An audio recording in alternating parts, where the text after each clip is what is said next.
There are very few myths which are so universally present in every culture like that of the giants. I can maybe think of two others, dragons and the Great Flood. What if I told you that, according to the members of the first expedition which managed to first circumnavigate the earth, they have seen giants with their very own eyes? Ferdinand Magellan is one of the first famous explorers to ever live.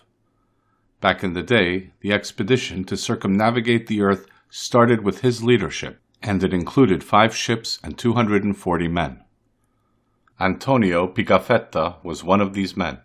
He was an Italian scholar, and he was among the 18 who managed to successfully complete this journey. He was the man who wrote the ship's journal, which is the primary source we have regarding this expedition. Later, he published a book titled The First Voyage Round the World, where he wrote down what happened throughout the journey. Everything you are about to hear in this video is straight from this book. After the expedition set sail from Sevilla, it reached the shores of Brazil, and then it turned south. Pigafetta wrote in his book that this land is inhabited by a tribe of cannibals, whom years ago ate the Spanish explorer John de Sola and the members of his expedition. After they docked at this place, one of the members of this tribe approached their ships to inquire about their arrival, while his friends hauled away all their belongings kept on the shores. Magellan described this man as tall as a giant and as loud as a bull. Moreover, he wrote that these people could travel more distance in one step than the Spaniards could do in a jump. Magellan tried to chase them with little success. They continued their journey southward.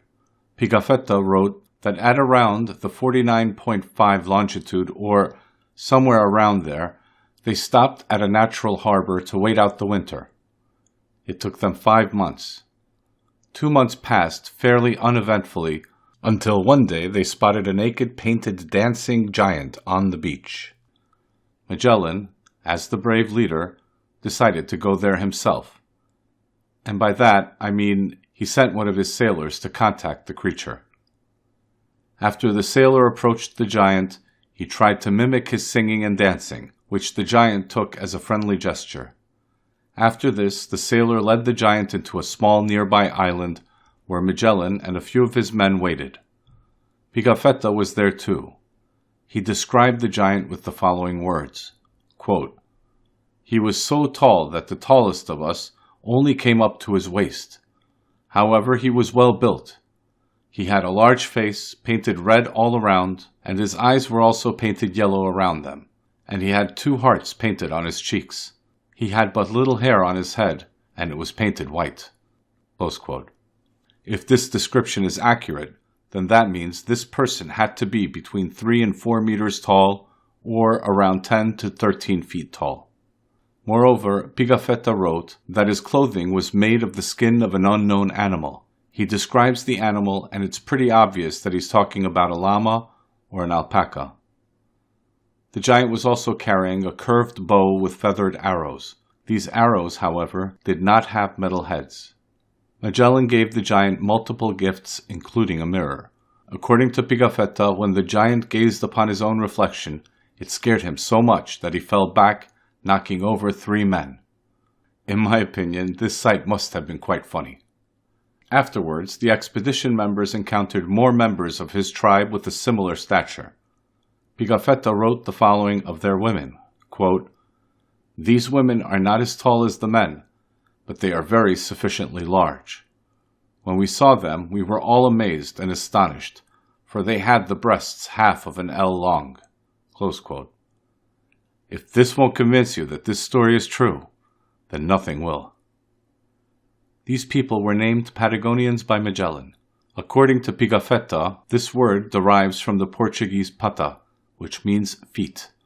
And he named the area itself Patagonia, which is supposed to mean the land of the Bigfoots, which I also think is quite funny. Magellan must have thought that they won't believe this story back home, so when 4 giants showed up 15 days later on the shores, he decided to act.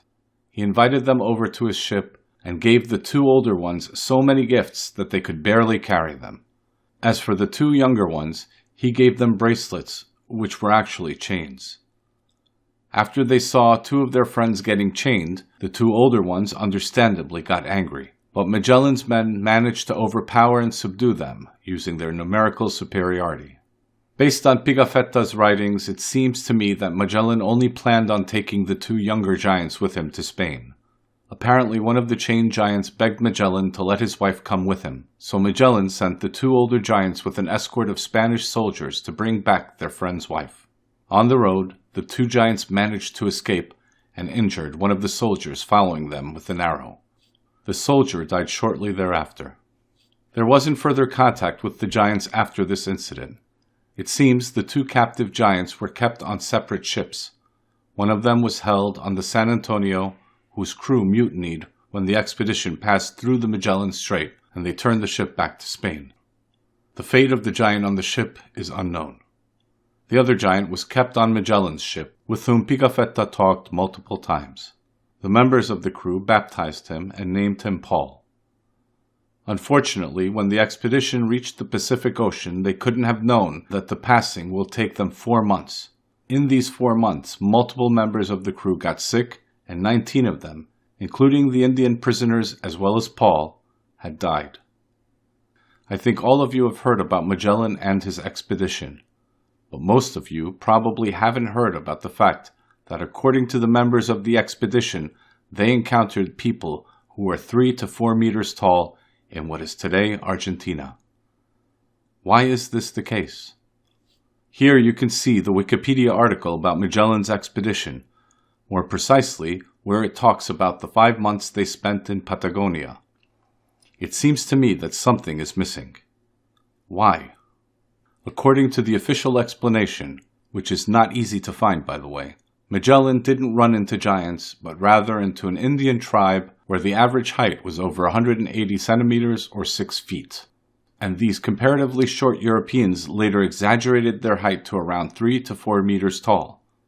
I, of course, don't consider these explanations valid, to say the least. Even if Magellan's crew was mostly made up of dwarfs, I find it hard to believe that the tallest of them would only reach the waist of someone who's around 190 centimeters tall. Of course, Pigafetta could be lying or exaggerating. But if that's the case, then why did multiple people since this expedition witness giants in South America, including the present day?